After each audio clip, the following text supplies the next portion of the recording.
Greetings and welcome back to Kindred Groups, an experiment in resurrection life from St. Andrew's Presbyterian Church. Today we finish up our learning lab on the resurrection accounts from the four canonical Gospels.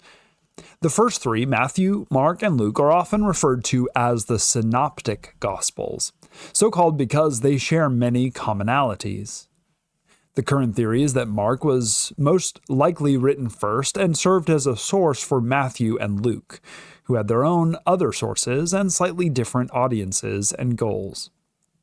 John's Gospel, however, differs drastically both in content and tone.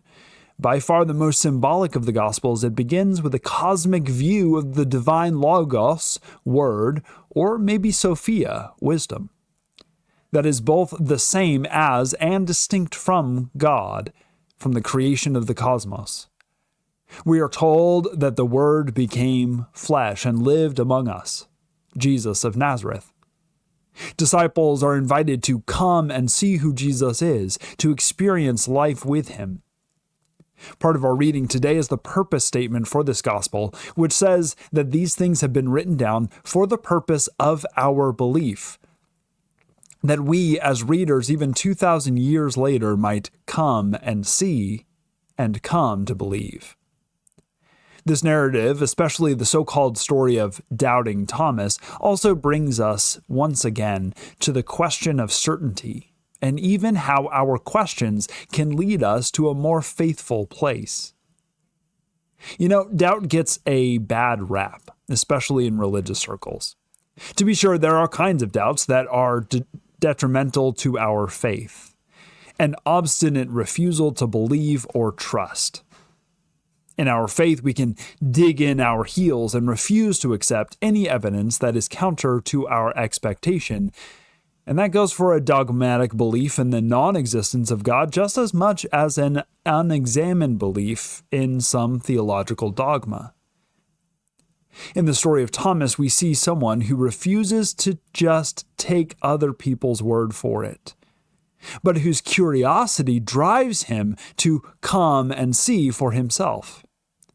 Our questions and even doubts can lead us to deeper and more mature faith, to consider the ways that God may be at work in the ways that we were not expecting, to wrestle with challenging parts of our scripture, and even to question whether our certainty is built upon the rock of Jesus or the shifting sands of human thought. Today we will explore the resurrection story from John's perspective, and especially the story of Thomas.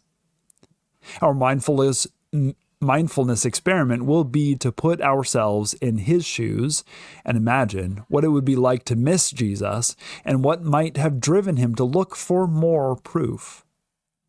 We will discuss the role of doubt in our lives of faith and maybe even the doubts that we struggle with ourselves.